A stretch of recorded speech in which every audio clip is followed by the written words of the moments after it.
It was a cold November night in November of 1970 when the youth group gathered in the fellowship hall just down the hall from where you are right now.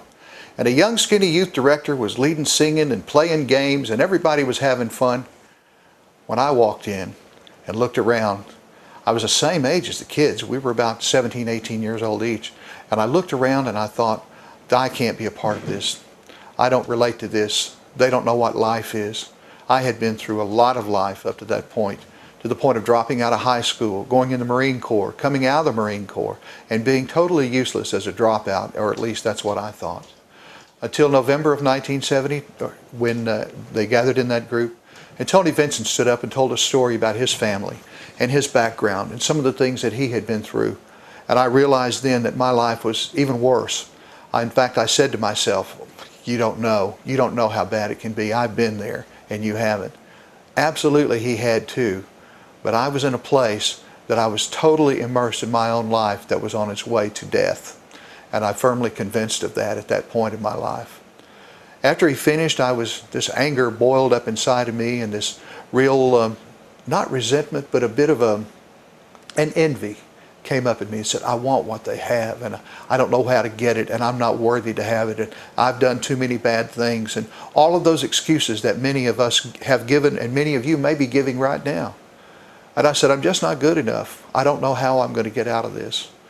And I asked him to come sit down with me, and he did. And Tony and I sat there, and he told me about a relationship. It wasn't about joining the church. It wasn't about joining a youth group. And it wasn't about those things. It was about someone who wanted to be closer than my breath. Someone who knew all the pain, all the agony, all the loneliness, all the depression, all the things that I had experienced in my young life, and the confusion in it. He knew exactly what that felt like. And Tony introduced me to him. His name was Jesus. Now that's not a religious name, that's a person. That's a real person who wanted to be close to me just as he wants to be close to you. He had a love that I found that I had never realized anywhere else. I didn't find it running around with girls, even though some of you may have been some of the tried to. I didn't find it in the crazy things of life, and the rock and roll and all that kind of stuff that I was looking for it. But I found it in a relationship with a man, and he was introduced to me by Tony Vincent at First United Methodist Church in Dangerfield, November of 1969. The thing that happened that night was reconfirmed a few hours after I had bowed my head, and Tony said, this is how you ask him. And he said, just simply, say, come into my life. And I made that commitment. I asked him to come into my life, and I felt that heavy weight on my shoulders, my life falling away from me. And it was like a warm bucket of honey that just kind of flowed all the way over. And it really filled me with joy for the first time that I could remember in my whole life of having that kind of joy. And feeling the weights lifted from me. And knowing at that very instant, about 1:30 in the morning, I was a changed person. And it was sincere. It was not a simple thing. It wasn't to get attention. It was for the purpose of a man whose life was on his way to hell and found a place that turned it around, and it happened at that instant. Well, a few hours later, I had been joining in with some of the songs, and suddenly I was part of the group. And I felt that, even though no one else really knew what had happened, but I felt that closeness again. We had something that happened that tied us together. Well, about 6:30 in the morning, in the sanctuary, the very sanctuary you're sitting in, many of you were there that particular night. And you were sitting in the sanctuary with me. I was up on the front pew, front left, and Tony stood up in front of the group with the lights out, just the street lights coming through the stained glass windows, and it was a beautiful morning, I remember. And he said, something wonderful happened tonight to someone here, and I wonder if he'll tell us about it. I had never been a speaker. I'd never been one who could get up in front of an audience. I was always a bit introverted and a bit shy. And all of a sudden, this fire burst inside of me that I had to tell somebody. Not that I wanted to, but I had to. When I stood up, I told the story just as I've told you. And I said, something happened to me. I've been changed. I've accepted Jesus Christ into my life. And as that happened that particular night, a group of you, and some of you again, you remember this well because you were part of it. You came down the aisle and you put your hands on me and you sang, happy birthday. And it really was. From that point on, things changed. I went back to school the next Monday and re-enrolled in school to finish high school. During that year of finishing school, in Avenger, though I'm a Dangerfield boy. We did lay witness missions. I traveled all over Louisiana and Arkansas and Northeast Texas with Mom and Pop Owens, and him with his trusty tape recorder, and he would go and record the services that I had the opportunity to speak in. And it was quite a thrill. I knew that the calling on my life was defined at that point, and it was a definition of ministry, it was a definition of communication in some way, to talk about the wonderful things that that small whisper in my ear had given me that night in November of 1970. Well, that's happened. The years have gone by. 46 years, in fact, since that night. And now I look back on it and it's just as fresh today as it was then.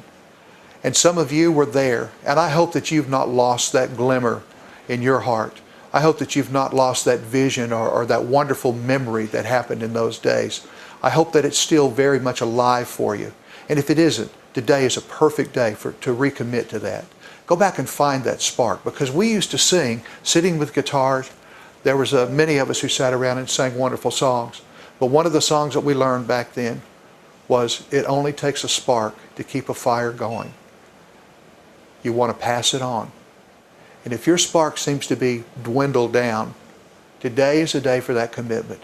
And Brother Tony's going to get an opportunity to give you that chance to come down the aisle, to take hold of someone next to you and make that recommitment to the presence of Christ in your life in a way that you may have been missing in the last few years.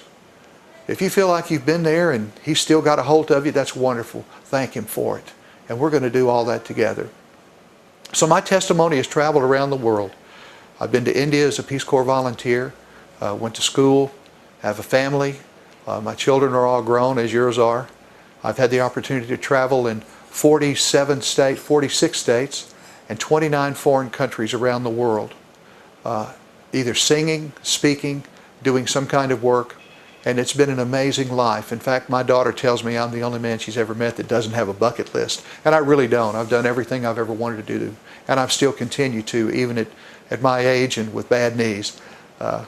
Communication and giving the message is the most important part of my life. This is what ministry is about. It's not always about standing behind the pulpit. It's not always about having a title on a card. But it's one beggar telling another beggar where the bread is. I found that bread at First United Methodist Church in Dangerfield in November of 1970. So I hope as you go on through this day and you hear a lot of memories, and you see some wonderful people who are all older too, like we all are, you'll see the kid in us, and you'll see that spark, because it only takes a spark to keep the fire going. That's how it is with God's love, and you want to pass it on. This is a little song I wrote that tells a story of being part of you and tells a story of where I am now. Sometimes I feel the pain of my youth, paid a price for my sins. I can never say I'm sorry enough for being the fool that I've been. Some things I've said, some things I've done were good enough to get me through. But I can never change or right my wrongs till I met a friend like you. Friend like you reached down and touched my heart. Friend like you who loved me from the start. Saving my soul, it saved my life from the things I used to do. I can finally become the man I need to be because I have a friend like you. Life has a habit of beating me down. It gets so hard to bounce back. Trying to understand the things of the world, trying to stay on the right track. But you reached in and you pulled me out to see a different point of view. The joy I know and the love I've learned comes only from a friend like you. Friend like you reached reached down and touched my heart. Friend like you loved me from the start. Saving my soul, it saved my life from the things I used to do.